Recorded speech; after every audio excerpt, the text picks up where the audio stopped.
He was 16 when he had an accident that meant it cut through his trachea.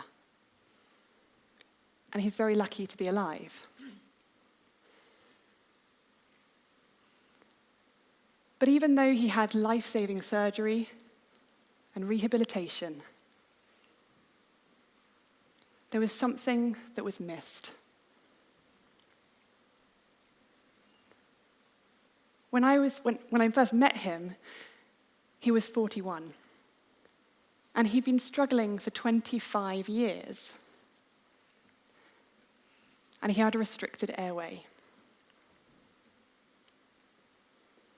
At this time, he was sleeping on a yoga mat in his lounge, going to bed 2 hours after his wife and children, just so they could get a head start on their sleep before he started snoring. He had sleep apnea, where he would stop breathing in the night, in addition to anxiety, which meant that he was actually worried about going to sleep because he was scared about how he would feel when he woke.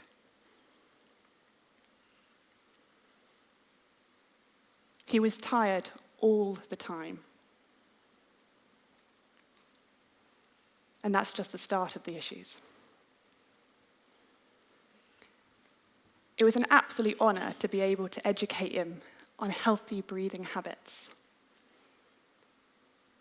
Because maybe like you today, this is the first time he'd ever heard of them. And after 6 weeks of him retraining his breathing habits, he was back in his bed next to his wife. He had enough energy after work to play with his kids. He was no longer embarrassed to go camping because of his snoring. He was able to take up jogging and paddleboarding, something that he could never have done before without feeling like he'd collapse. He said that retraining his breathing habits left him with a happier and healthier life, a more hopeful life.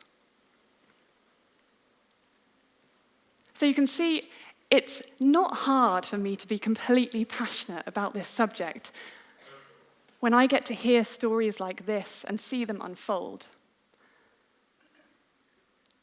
But what really gets me is, how do we get to the age that we are now before we ever hear about breathing habits? And we haven't all had an accident. But what is happening to the rest of us? See, there's 3 key issues with our breathing habits: restriction, overbreathing, and perception. And the restriction that some of us might be experiencing is a broken nose, or maybe we've struggled because our face has formed very narrow and small. Maybe we've had teeth taken out, crooked teeth, maybe we've had to have our teeth widened. And so our airway can be impacted from the development of our face, which leaves us with a restricted airway. We can also have restriction in terms of the diaphragm, the way we sit nowadays. It just can't work in the way that it should do when we don't allow it the space to do so. And there's many other restrictions as well, but these are just typical examples of everyday people with something that they just sort of live with. And one of the problems with restriction is it can cause an overbreathing. And overbreathing might look like breathing through your mouth because your nose maybe feels too small, or just not quite enough, or just a little bit more comfortable through the mouth. Or it might be that we are breathing high into our chest in a shallow, fast way, maybe loud. Snoring is an example of that. So we have many reasons why we might overbreathe, and restriction is one of them. You could add stress, grief, many things that start to get us into a state of stress. And this is a habit that builds over time. You see, when we overbreathe, what we're doing is exhaling the carbon dioxide that everybody knows as a waste gas too quickly. And when we do that, we're actually reducing the amount of carbon dioxide in our blood, and therefore we're not widening our airway or widening our blood vessels as much as we could do.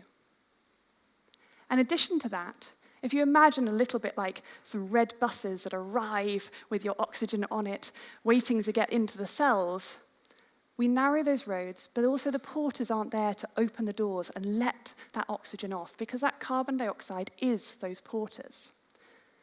If you're sciencey, look up the Bohr effect, and it tells you more about this. But this is a really, really interesting concept, because if we are breathing too much, it is in contradiction to what we might think, which is, I need more air. And actually what we're not doing is delivering the oxygen we've worked so hard to get into our bodies, to get it into our cells. So let's talk about perception. One of my favorite ones is when we start to do a deep breath. I'd like everybody in the audience to take a deep breath, please. And I'd like you to notice what happens. How many of you lift into the upper chest, the shoulders, and maybe out through the mouth. And this is something that you might have seen through cartoons, films, maybe even your yoga teacher. You might have been showed it by a parent, a colleague. And so many of us are watching other people showing us how to take a deep breath that we actually have forgotten that deep means deep, right down into the bottom of an upside-down tree, into the canopy. So when we are breathing shallow, perceiving it as deep, we're actually working very hard to get a few leaves here full of oxygen to transfer the gases. And imagine if that is how you retrain your breathing consciously because you think that that's the right way. Not to mention what we're already doing just because we've deteriorated over time. Other areas of perception might be, I do need more air. And that feeling of that nose that feels too small is something I experienced when I was 7.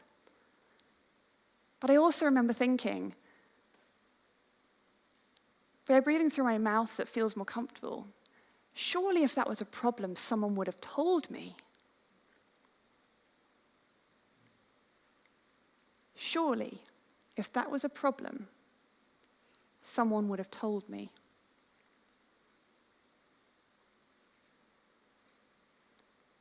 And that no one tells us. Our parents, our teachers, our doctors, our dentists, our orthodontists, and they should. One of the things is that why should we be using our nose? Because we should be. But why? Why is it so important that we don't breathe through our mouth? Our nose is a filter for viruses, bacteria, particles, and allergens. It warms and moistens the air, preparing it for the lungs. It's incredible. I mean, it literally is incredible. And we have this ability to create nitric oxide, which again widens our airways and blood vessels. And nitric oxide can even kill viruses.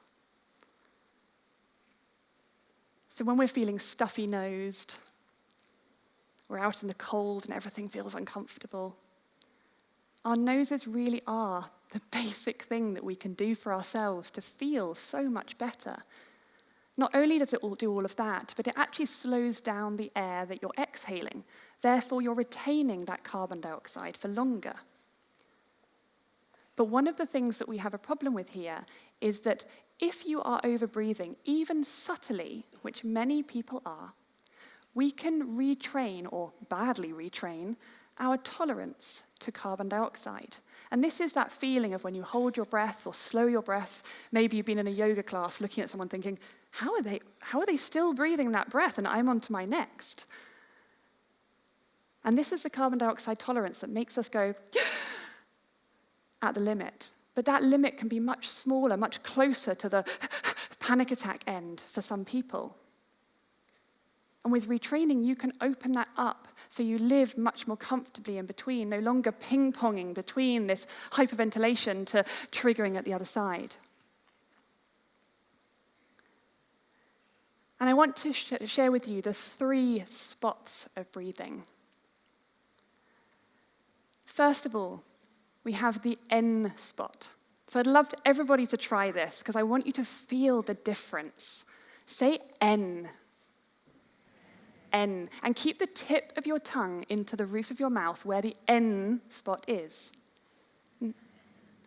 Now lift the rest of your tongue to the roof of your mouth. If it's very difficult, then suck it. Close your lips. Relax your face. Relax your neck. And just notice the airflow through your nose. Does it feel spacious, easy? And then keep those lips closed, but I want you to take it out of what is now the correct position and drop it, like mouth breathers or snorers, to the bottom of your mouth. And notice, does it feel restricted? Does it make you draw air faster? Does it feel less comfortable? Do you feel panicky? You will all have different sensations. You might not notice much change at all, and it's likely you have a less impacted airway. So if it's slightly small and narrow on the face, you might feel quite a substantial difference, like for me. This is something that you can retrain. You can retrain your tongue in order to retrain your nose. When your tongue is in that position, if you open your mouth, you can't breathe through it. It's only through the nose. So it gives you control and takes the thought away from focusing on this nose with frowning, which makes it smaller, to taking control to actually, I can do this. And on top of this, we can retrain other things, and we can check in with our body. And the first hurdle of breathing habits is the fact we have no awareness. So the other one is the D spot. We have this spot on our t-shirt just here. So a couple of fingers just down from the split of your ribs, feel free to find it. And as you breathe in, this should move away. And back in as you breathe out. There doesn't need to be upper chest movement. There doesn't need to be bloating of the belly. Gosh, do I hate the term belly breathing that we hear everywhere, because it's very misinterpreted as to that we wouldn't want to be bloating. But actually, we just want to be using the diaphragm, this huge muscle under our lungs that plunges down. By focusing on the D spot and focusing on your tongue, you can calm your breath down. You can feel better in order to go to sleep. You can sleep better because you're no longer mouth breathing. You can feel less anxious, less stressed. You can improve the delivery of oxygen. It's a bit of a no-brainer, but we were just never taught, right? But what if we want to go running or something? Surely we can't just breathe this minimal amount into here. And this is where the R spots come in. So the D is after diaphragm. I didn't name it after myself, unlike the G spot, gentlemen. And we have the R spots on the side. So the R spots for ribs. And as you breathe in,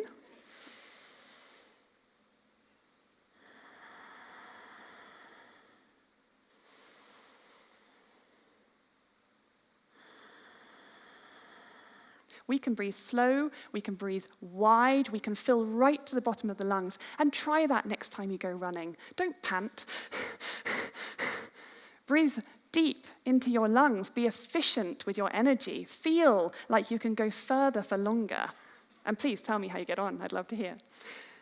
These are 3 spots. The N spot for nose, if you need to remember. The D spot for diaphragm. The R spots for ribs. And with these 3 spots, you can start to retrain your own breathing without any further help. So I'd like to ask you today, play with your body. Find what it's really capable of doing in a way that you've never thought about before. Explore it. And then when you're convinced, if you're not already, please tell somebody else that how we breathe matters. Thank you.